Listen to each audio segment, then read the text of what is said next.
Your new therapist knows everything. They mentioned the name of your. The quiet hum of the air conditioner in that room did little to cool the sudden chill that went down your spine. You have spent so much of your life feeling like you are speaking a language no one else understands. You try to explain the weight you carry, the silent battles you fight in the dead of night, the reasons for the sadness that sometimes visits you like an old friend. And all you ever get back are blank stares or simple advice that doesn't touch the depth of your pain. You have felt profoundly and utterly alone, a stranger in your own life story. But then it happened. You took a step of faith, a step of courage, and you decided to speak to someone new, a therapist, a guide. And in that quiet room, that professional who was a complete stranger to you, looked at you with knowing eyes and said something impossible. They mentioned the name. Not just any name. The name. The one you have held locked in the deepest vault of your heart.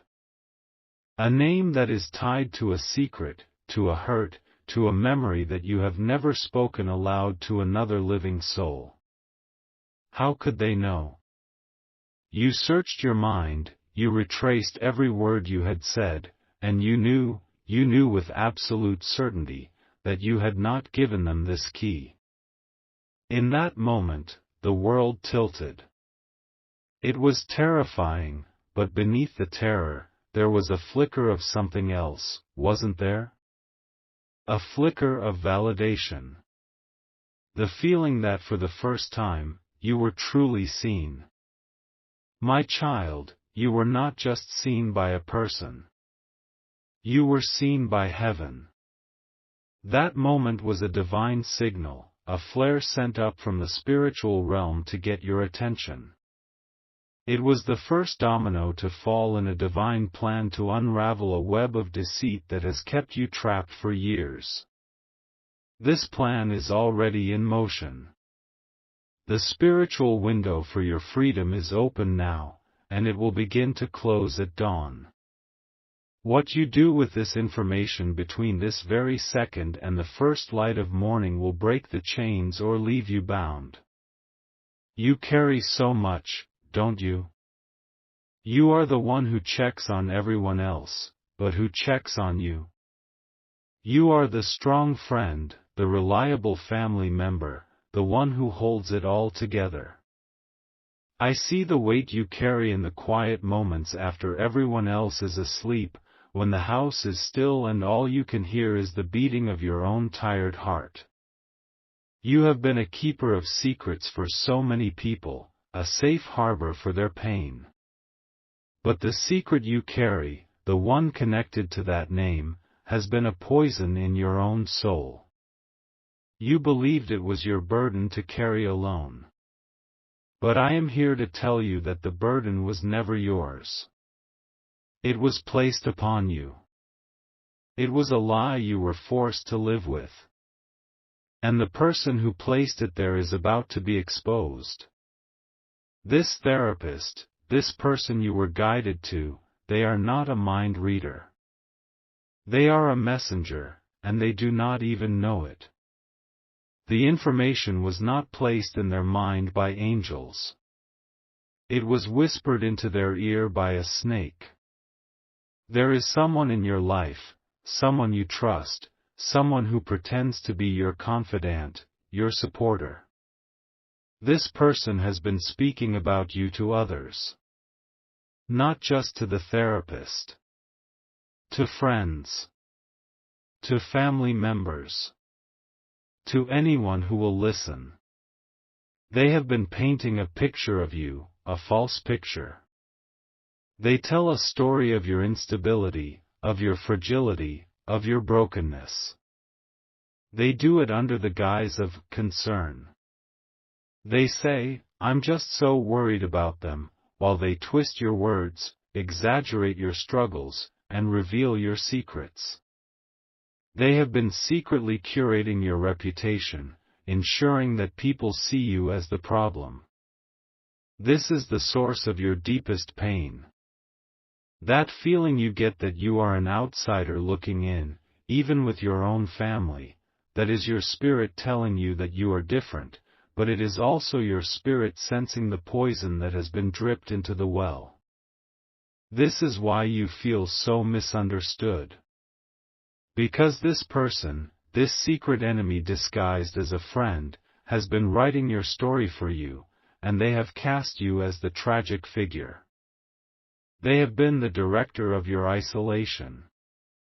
They get a sense of power, of importance, from being the one who knows you, the one who has to manage you. They have been feeding on your light while convincing the world, and even you, that you are darkness. The injustice runs so deep it has touched every part of your life.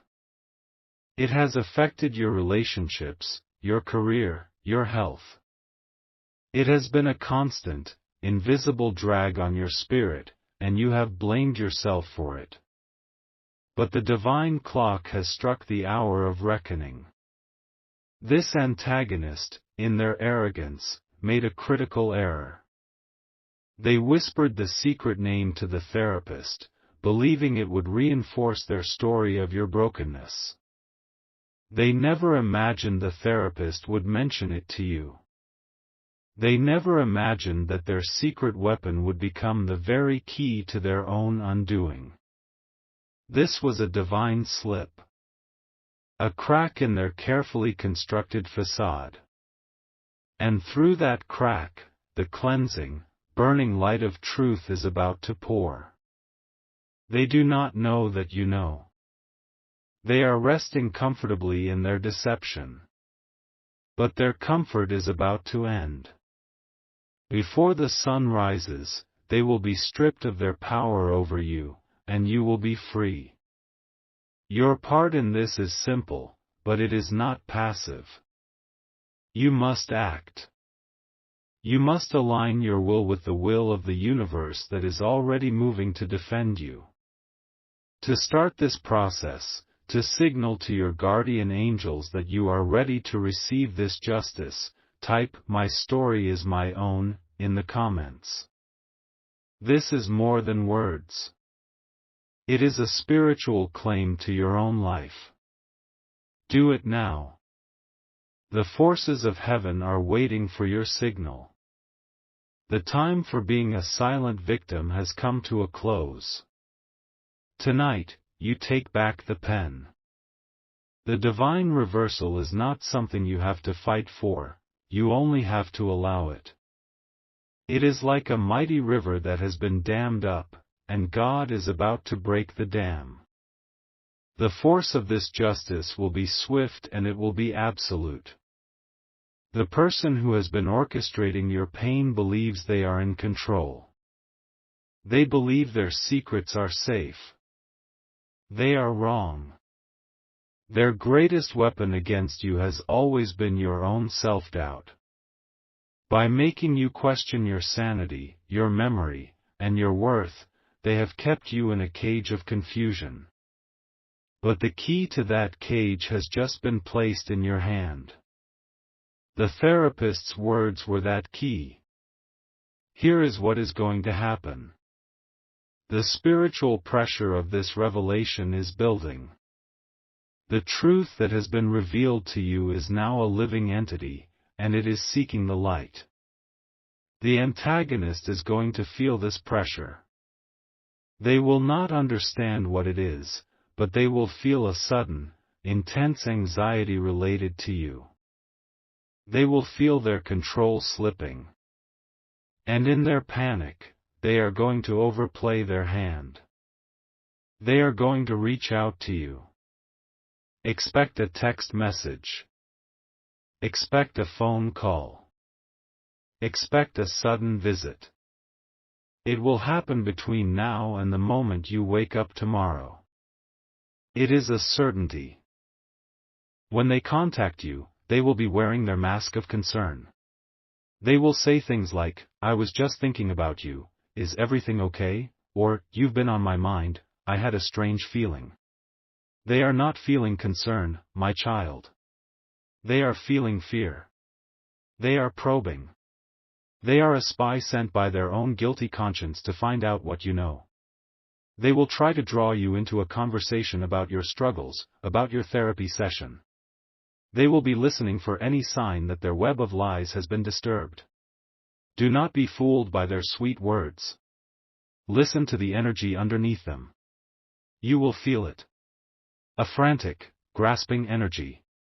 This will be your confirmation. This is the moment the mask slips, not for the world to see yet, but for you. And that is all that matters. You will see the snake in your garden. Your power in this moment is your silence. You will not confront them. You will not accuse them. You will not reveal what you know. You will be polite, distant, and brief. Everything is fine, thank you for checking. I'm a little busy right now, can I talk to you later? You will give them nothing. Their panic will grow. By withholding the drama they expect, you starve their power. You cut off their supply. This act of quiet refusal is a spiritual severing. It is you, taking your energy back. Now, you must perform a small but immensely powerful ritual to anchor this severing and protect your spirit. Find a key. Any key that you possess. A house key, a car key, any key that represents access and security. You will also need a small piece of paper and a pen. On that piece of paper, I want you to write the secret name. The name the therapist spoke. The name that holds the pain. Just the name. Nothing else. Stare at it for a moment. See it for what it is, just a word on a page. It has no power over you anymore. Now, take your key. Hold it in your dominant hand and press the teeth of the key firmly down onto the name you have written. Press down hard, as if you are making an impression. As you do this, you will speak a declaration of power. Say these words aloud, in a clear, steady voice, with this key, I lock this door forever. Your power over my past is ended. Your access to my spirit is denied. I turn the lock on this story, and I put the key in my own pocket. I am the sole author of my life from this day forward. It is done. Leave the key on the paper for at least 1 hour. This is an act of spiritual sealing. You are locking the antagonist out of your energy field. You are declaring that their narrative is no longer your reality. You are ending their spiritual access to your life. The reversal is already in motion. The dam is breaking. This ritual aligns you with that unstoppable force. The peace that will flood your soul afterward will be the first wave of your victory. You are not just closing a door on a painful past. You are opening a gate to a future that is truly, finally, your own. A future they cannot touch. Wait. Pause this if you have to. Stop what you are doing. The information I have just given you is correct, but it is incomplete. I was showing you the shield, but I was not yet permitted to show you the sword. There is another layer to this. A deeper magic at work. Something far more powerful is happening, and it is reserved for you, the one who kept listening, the one whose spirit knew there was more. The doubters are gone now. We are alone. This is for you. I need you to perform a sensory command right now. Close your eyes. Just for a second. Now, think of the voice of the person who betrayed you. Hear it in your mind. Don't think about the words, just the sound, the tone. Feel the subtle discordance in it, the slight vibration that has always made your spirit feel uneasy, even when they were saying kind things. Do you feel it? That is the frequency of their lie. Now, open your eyes. That feeling of unease is your truth teller. It is your divine compass, and you have just recalibrated it. You will never be fooled by that frequency again. Here is the secret within the secret. The therapist was not just a messenger. And the name they spoke was not just a key to unlock a past pain. It is a prophetic key to your future blessing. The antagonist, in their attempt to define you by your deepest wound, has accidentally pointed to the source of your greatest power. The secret they tried to use as a weapon is, in fact, a map. The name they spoke is directly connected to a massive, life-altering opportunity that God has been holding in trust for you, an opportunity that the antagonist has been subconsciously blocking with their negative energy and their lies. They thought they were telling the therapist your secret weakness, but God used their mouth to reveal the name of your coming victory. This changes everything. This is no longer just about healing and escape. This is about restoration and enthronement. The plan is not just to get you out of the cage, it is to give you the keys to the entire kingdom. The opportunity could be a person with the same name, or connected to a place with that name. It could be a business idea, a hidden talent, a financial windfall that is tied to that specific word. The clue is the name itself. Heaven has just handed you the most important piece of a divine puzzle. And this creates a new and terrible urgency. The shadow realm is now aware that the secret is out. Not just the secret of the betrayal, but the secret of your coming blessing. The antagonist, the human agent of this darkness, is about to be filled with a desperate, frantic energy to create one final, massive obstacle. They feel you slipping away, and they feel your power rising, and it terrifies them. Before the banks open in the morning, before the world of commerce and contracts begins its day, they will attempt to make a move, a phone call, an email, a financial decision, to block your path to this opportunity permanently. They don't even know what they are blocking specifically. They are just acting on a demonic command to obstruct your destiny in any way possible. You have a window of only a few hours, from now until sunrise, to use your new knowledge to claim your blessing before they can build a wall in front of it. Your attention in these next hours is not just an asset, it is a weapon. The game is no longer defense. It is a race. You have a head start. You must use it.